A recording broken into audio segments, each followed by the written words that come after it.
أعوذ بالله من الشيطان الرجيم. بسم الله الرحمن الرحيم. أم حسبت أن أصحاب الكهف والرقيم كانوا من آياتنا عجبا إذ أوى الفتية إلى الكهف فقالوا ربنا آتنا من لدنك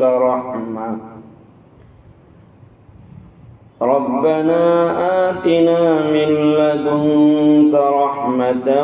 وهيئ لنا من أمرنا رشدا فضربنا على آذانهم في الكهف سنين عددا ثم بعثناهم لنعلم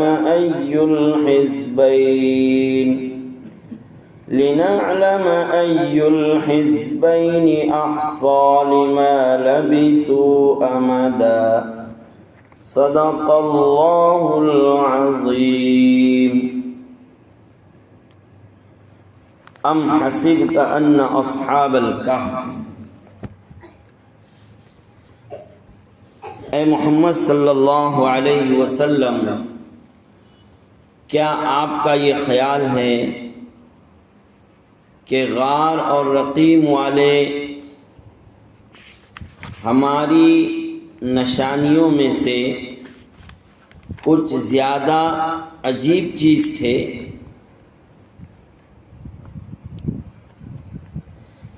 اذ اول فتیۃ الی الکہف، جبکہ چند نوجوانوں نے غار میں پناہ لی تھی اور اللہ تعالیٰ سے دعا کرتے ہوئے کہا تھا کہ اے ہمارے پروردگار، ہم پر خاص اپنے پاس سے رحمت نازل فرمائیے اور ہماری اس صورتحال میں ہمارے لیے بھلائی کا راستہ مہیا فرمائیے۔ فضربنا علی آذانہم، چنانچہ ہم نے ان کے کانوں کو تھپکی دے کر کئی سال تک ان کو غار میں سلائے رکھا، پھر ہم نے ان کو جگایا، ثم بعثناہم، پھر ہم نے ان کو جگایا تاکہ ہم یہ دیکھیں کہ ان کے دو گروہ میں سے کون سا گروہ اپنے سوئے ہوئے رہنے کی مدت کو زیادہ صحیح شمار کرتا ہے۔ یہ یہاں تک سورہ کہف کی ان آیات کا ہم نے تلاوت کے ساتھ ترجمہ دیکھا ہے۔ شروع صورت میں ہم نے سورہ کہف کی تفسیر شروع کی تھی اور ماشاءاللہ ہماری اس منشی مسجد میں سورہ کہف کی تفسیر علماء اور آپ حضرات سماعت فرما رہے، سن رہے ہیں۔ سورہ کہف کی ہم جمعہ کے دن تلاوت بھی کریں، تلاوت کرنے کا معمول بھی بنائیں۔ تقریباً 1-1.5 مہینے سے سورہ کہف کی تفسیر ہم سن رہے ہیں۔ تو اس سورت کا نام سورہ کہف کیوں ہے؟ آج سے ہم اس واقعے کو سننے جا رہے ہیں جن کی وجہ سے اس سورت کا نام سورہ کہف ہے، کیونکہ کہف عربی کا لفظ ہے اور کہف بولتے غار کو، جو بہت بڑا غار ہوتا ہے، بہت بڑا پتھر ہوتا ہے پہاڑوں میں، اور وہاں اگر کوئی داخل ہونا چاہے، کوئی اس میں ٹھہرنا چاہے پناہ لینے کے لیے تو وہاں ٹھہر سکے، پناہ لے سکے۔ تو اس پہاڑ کے اندر جو بڑا پتھر ہوتا ہے اور جو پناہ لینے کی جگہ ہوتی ہے، اس کو ہم اردو میں غار کہتے ہیں اور عربی میں اس کو کہف کہتے ہیں۔ جیسے کہ ہمارا یہ ستپوڑا پہاڑ ہے، عکل کنواں شہر سے بھی ملا ہوا ہے، تو بڑا پہاڑ ہے بہت، جگہ جگہ ہم دیکھیں گے پہاڑوں میں کہیں جائیں گے تو بڑے بڑے غار ہیں، بڑے بڑے پتھر ہیں، اور ان میں اندر جانے کی جگہ بھی ہوتی ہے۔ تو ایسے ہی اس زمانے میں یہ جو واقعہ پیش آیا تھا چند نوجوانوں کا جو بڑے توحید پرست تھے، خدا پرست تھے، اور ایمان والے تھے، اللہ پر ایمان رکھنے والے تھے، تو وہ اپنے ایمان کو بچانے کے لیے، اپنے ایمان کی حفاظت کے لیے، اور اس زمانے کے کافر بادشاہ اور مشرک بادشاہ کے ڈر سے وہ اپنے ایمان کی حفاظت کے لیے پہاڑ میں چلے گئے، اور پہاڑ میں جا کر وہ غار میں چھپ گئے تھے، وہاں جا کر انہوں نے پناہ لے لیا تھا وہ نوجوان۔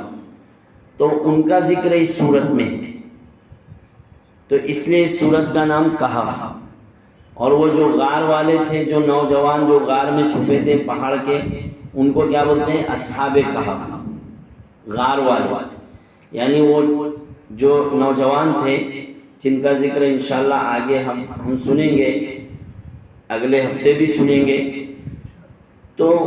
یہ واقعہ پیش آیا تھا کہ وہ نوجوان جو اس زمانے میں یہ ان کے ساتھ واقعہ پیش آیا تھا، اور اپنے ایمان کی حفاظت کے لیے وہ غار میں چلے گئے تھے، چھپ گئے تھے، پناہ لیا تھا، تو ان کو اصحاب کہف کہتے ہیں، اور اس سورہ کہف میں ان کا ذکر آیا ہے۔ تو یہ واقعہ ہم پہلے سن لیتے ہیں۔ اس واقعے کے 4 منظر ہیں، 4 حصے ہیں، تو ہم اس کو آج کی مجلس میں یہ واقعہ سن لیتے ہیں، پھر یہ اصحاب کہف کے واقعے کی روشنی میں ہم کو کیا کیا پیغام ملتا ہے، کیا ہدایتیں ملتی ہے۔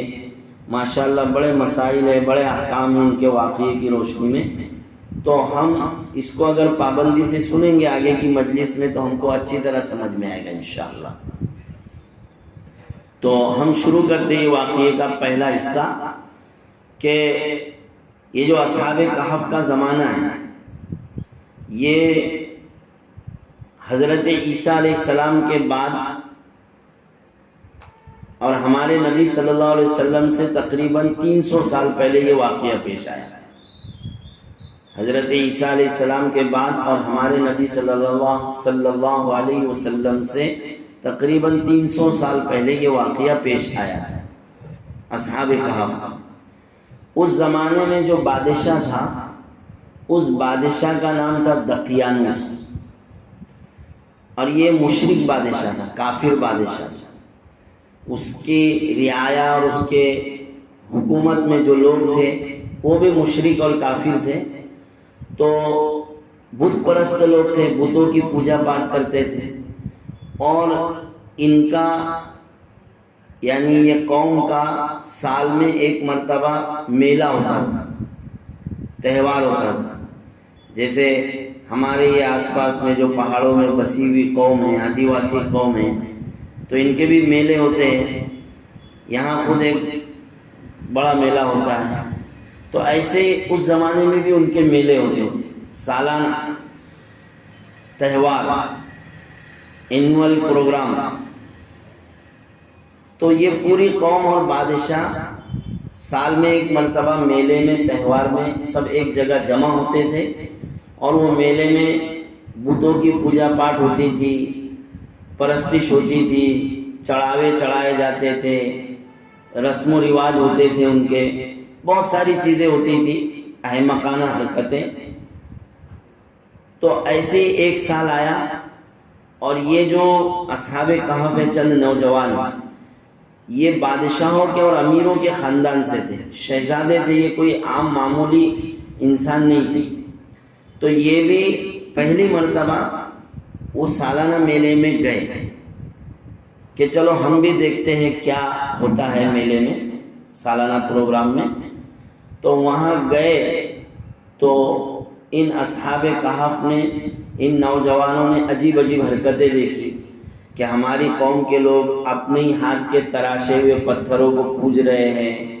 ان کے سامنے جھک رہے ہیں اور چڑھاوے چڑھا رہے ہیں۔ تو یہ حرکت ان کو عجیب لگی، پہلی مرتبہ وہ شریک ہوئے تھے، اور انہوں نے پوجا پاٹ میں، پرستش میں، بتوں کے سامنے جھکنے میں حصہ نہیں لیا، بلکہ لکھا ہے یہاں پر بھی، یعنی اس آیت کی تفسیر میں ہمارے مفسرین نے، کہ اپنے قوم کی احمقانہ حرکتوں کو، ان کی پوجا پاٹ اور پتھروں کی پرستش کو دیکھ کر یہ بہت نفرت کرنے لگے، ان کے دل میں کراہت پیدا ہوئی اور غصہ ہونے لگے، اور جب بات بہت زیادہ آگے بڑھی اور انہوں نے بہت عجیب عجیب حرکتیں دیکھی اپنی قوم کی، بت پرستی کی اور جو بھی ان کے رسم و رواج تھے، تو اللہ تعالیٰ نے ان کے دل میں اس وقت ایمان کو ڈال دیا، توحید کو ڈال دیا، اللہ کی طرف سے ان کی مدد ہوئی اور ایک اللہ کی وحدانیت ان کے دل میں پیدا ہوئی۔ جب نفرت ہوئی بت پرستی سے تو اللہ نے ان کی عقل کھول دیا، ان کے دل میں توحید ڈال دیا، ایمان ڈال دیا، اور اب یہ ایک ایک کر کے وہاں سے میلے سے ہٹنے لگے کہ چلو اب اپنا کام نہیں ہے یہاں پر۔ اچھا، خاص بات یہ ہے کہ یہ پہلے سے کوئی جماعت بنا کر نہیں آئے تھے، وہاں الگ الگ خاندان سے تھے، الگ الگ گھر سے تھے، اس لیے کوئی ایسا یہ جماعت بنا کر نہیں آئے تھے پہلے سے، اور وہاں سے یہ ایک ایک کر کے آہستہ آہستہ نکلنے لگے۔ پہلا ایک نکلا، پھر دوسرا نکلا، پھر تیسرا نکلا، اور اس طرح یہ دور ایک درخت کے سائے میں جا کر بیٹھ گئے، اور وہاں سے پھر ان کا دوسرا حصہ شروع ہوا واقعے کا منظر، کہ اب وہ جب جمع ہو گئے وہاں پر، تو جمع ہونے کے بعد قوم کو اور بادشاہ کو پتہ چلا کہ یہ چند نوجوان ہمارے خاندان کے ہم سے الگ ہو گئے، کٹ گئے، اور ہماری بت پرستی اور ہماری پوجا پاٹ کو ناپسند کر رہے ہیں، تو ان کو بادشاہ کی طرف سے آرڈر ہوا اور وارنٹ ہوا، اور قوم نے ان کو دھمکی دیا کہ اگر ہمارے طور طریقے سے، ہماری پوجا پاٹ سے تم نے نفرت کیا تو پھر ہم تم کو بہت سخت سزا دیں گے، تم کو گرفتار کر لیں گے، تم کو جیل میں ڈال دیں گے، اس طرح سے دھمکی دیا۔ تو جب انہوں نے دیکھا کہ اب تو ہمارے ایمان کی اور ہمارے توحید کی ہمارے لیے پریشانی ہو جائے گی، اور ہمارا ایمان پر، توحید پر جمے رہنا اب مشکل ہو جائے گا، تو اب انہوں نے فیصلہ کر لیا درخت کے نیچے کہ اب ہم کو ہمارے گھر بار چھوڑ کر نکل جانا ہے۔ چنانچہ اپنا گھر بار چھوڑ کر، اپنی مال دولت چھوڑ کر، اپنے سب رشتہ داروں کو چھوڑ کر یہ اللہ کے نام پر وہاں سے نکل گئے، جو بڑا مشکل کام ہے کہ اپنی رشتہ داری کو، اپنے مال دولت کو، اپنے سب کچھ جائیداد کو چھوڑ کر آدمی نکل جائے، تو یہ نکل گئے۔ اب اس وقت جب یہ نکلے اپنے ایمان کی حفاظت کے لیے اور اپنی قوم کی بت پرستی اور ان کے میلے سے بچ کر جب یہ نکلے، تو اتفاق سے اللہ کی قدرت یہ ہوئی کہ ان کے ساتھ ایک کتا تھا، ان نوجوانوں کے ساتھ ایک کتا، یہ بھی ان کے پیچھے پیچھے، نوجوانوں کے پیچھے پیچھے نکلا۔ علماء کرام ہمارے یہاں موجود ہیں، وہ جانتے ہیں۔ اور پھر یہ نوجوان اور ان کے پیچھے وہ کتا ایک پہاڑ پر چڑھ گئے۔ پہاڑ پر چڑھنے کے بعد ان کو وہاں ایک بہت بڑا غار، بہت بڑا پتھر وہاں ملا، جس میں پناہ لینے کی جگہ تھی، وہاں چھپنے کی جگہ تھی۔ چنانچہ یہ اس غار میں یہ نوجوان داخل ہو گئے پہاڑ میں، اور داخل ہو کر وہاں یہ انہوں نے پناہ لیا۔ لیکن اللہ کی قدرت یہ کہ اللہ کو بچانا تھا، اللہ جسے رکھے اسے کون چکھے، تو اللہ تعالیٰ نے ان پر نیند طاری کر دی، سو گئے، غار کے اندر سو گئے۔ اور کتنے سال سو گئے علماء کرام جانتے ہیں، قرآن پاک کی تفسیر کی روشنی میں آگے آ رہا ہے ان کا ذکر کہ 309 سال تک 309 سال تک پہاڑ کے اس غار میں اللہ نے ان کو سلا دیا، سو گئے۔ ہم سنیں گے اس کو آگے۔ اب جب 309 سال ہوئے، زمانہ بدل گیا، وہ جو مشرک بادشاہ تھا، جو قوم تھی بت پرست، وہ سب ختم ہو گئے اور اب نیا زمانہ شروع ہوا۔ 309 سال کے بعد بادشاہ بھی دوسرا تھا اور وہ توحید پرست تھا، خدا پرست تھا۔ تو اب یہ لوگ جو یہاں سے ان کا تیسرا منظر شروع ہوتا ہے کہ 309 سال کے بعد یہ نیند سے بیدار ہوئے، نیند کھلی ان کی۔ تو جب نیند کھلی تو اب یہ تھوڑا تعجب کرنے لگے، حیرت کرنے لگے، اور ایک دوسرے کو پوچھنے لگے کہ بھائی ہم کب سوئے تھے، ہم کتنی مدت سوئے، ہم کب تک سوئے۔ تو وہاں آگے جو رکوع آ رہا ہے اس میں ہے کہ ایک نے کہا کہ ایک دن یا ایک دن کا کچھ حصہ سوئے اور کچھ فیصلہ نہیں کر سکے۔ تو پھر دوسرے ساتھیوں نے کہا کہ چلو چھوڑو، اللہ جانتا ہے کہ ہم کتنا سوئے اور کتنی نیند ہم کو لگی۔ اب ہم ایسا کرتے ہیں کہ ہمارے ایک ساتھی کو ہم شہر میں بھیجیں گے، یہاں پہاڑ کے غار میں سے ہمارے ایک ساتھی کو شہر میں بھیجیں گے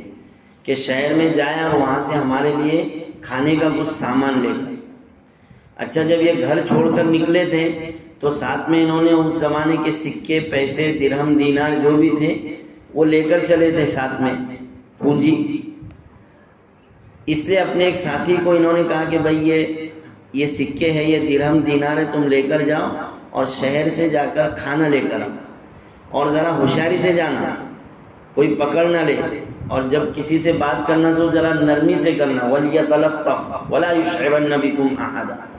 کسی سے بحث حجت مت کرنا۔ لہذا یہ گیا شہر میں، ان کا ایک ساتھی کھانا لینے کے لیے، اور ایک دکان پر جا کر یہ ٹھہرا۔ اس نے دیکھا کہ فلاں دکان ہے، وہاں کھانے پینے کا سامان ہے، چنانچہ اس نے دکان والے سے کھانے کا سامان لیا، اور کھانے کا سامان لینے کے بعد یہ نوجوان اس دکاندار کو پیسے دینے لگا، جو بھی اس کے پاس سکے تھے، پیسے تھے، وہ پیسے دینے لگا اس کو۔ اس کو تو پتہ نہیں تھا نوجوان کو کہ میں 309 سال تک یہاں غار میں رہا اور 309 سال کے بعد میں شہر میں جا رہا ہوں۔ وہ تو یہ سمجھا کہ 1-2 دن کی بات ہے۔ تو جب وہ سکے دینے لگا تو دکان والا دیکھ کر حیرت میں پڑ گئے کہ یہ کہاں سے لایا ہے، یہ تو ہمارے زمانے کی کرنسی نہیں ہے، پیسہ نہیں ہے۔ اس لیے اس نے وہ اصحاب کہف کے ساتھی سے پوچھا کہ بھائی یہ سکے، یہ درہم دینار جو پرانے زمانے کے ہیں، تو کہاں سے لایا ہے؟ تیرے کو کوئی خزانہ تو نہیں ملا ہے؟ اگر خزانہ ملا ہو تو مجھے بتا۔ پھر وہ دکاندار نے دوسرے دکاندار ساتھی کو بتایا کہ بھائی دیکھو یہ کہاں سے لایا ہے۔ لہذا اب سب کو شک ہو گیا، سب کے دل میں بات آئی دکاندار ساتھیوں کے کہ کچھ نہ کچھ معاملہ گڑبڑ ہے۔ اس لیے اس آنے والے اصحاب کہف کے ساتھی سے انہوں نے پوچھا کہ سچ سچ بتاؤ کیا معاملہ ہے۔ تو اس نے بتایا کہ بھائی ہم فلاں پہاڑ کے غار میں پناہ لیے ہوئے تھے، چھپے ہوئے تھے، سوئے ہوئے تھے، اور ہم ہماری قوم کے ڈر سے، ہمارے بادشاہ کے ڈر سے، ہمارے ایمان کو بچانے کے لیے ہم پہاڑ میں غار میں چلے گئے تھے، اور وہاں ہم سو گئے اور سو کر اٹھے اور ہم کو بھوک لگی ہے، تو ہمارے ساتھیوں نے مجھے بھیجا ہے کھانے کے لیے۔ تو سب دکاندار اور جتنے شہر والے تھے سب چرچا ہو گیا کہ یہ کوئی نئے لوگ ہیں اور یہ وہاں غار میں ہیں۔ تو سب شہر والے اور اس وقت کا بادشاہ سب یہ جمع ہوئے اور وہاں پہاڑ میں غار کے پاس پہنچے، اور پہنچنے کے بعد انہوں نے یہ سب اصحاب کہف کو دیکھا، اور اصحاب کہف نے آ کر ان سے بات کی۔ اب یہ اور آگے تھوڑا سا واقعہ ہے کہ یہ 309 سال کے بعد جو زمانہ آیا تھا اور جو بادشاہ تھا، اسی زمانے میں اللہ تعالیٰ نے ان کو نیند سے کیوں اٹھایا اور ان کی نیند کیوں کھلی۔ تو انشاءاللہ ہم اس کو آگے کی مجلس میں سنیں گے کہ ایک مسئلے میں بہت سخت اختلاف ہوا تھا، اور اس مسئلے کی وجہ سے بادشاہ اس زمانے کا جو 309 سال کے بعد جو بادشاہ تھا بہت پریشان تھا۔ تو وہ واقعہ انشاءاللہ ہم سنیں گے۔ ابھی آج کی مجلس میں ہم اتنے واقعے پر اپنی مجلس کو ختم کرتے ہیں، اور اس واقعے کی روشنی میں بڑے اچھے اچھے احکام آیات کی روشنی میں آئیں گے، ہم انشاءاللہ ان کو بھی سنیں گے۔ سبحان اللہ وبحمدہ، سبحانک اللہم وبحمدک، ونشہد ان لا الہ الا انت، نستغفرک ونتوب الیک۔ سبحان ربک رب العزة عما یصفون، سلام علی المرسلین والحمد للہ رب العالمین۔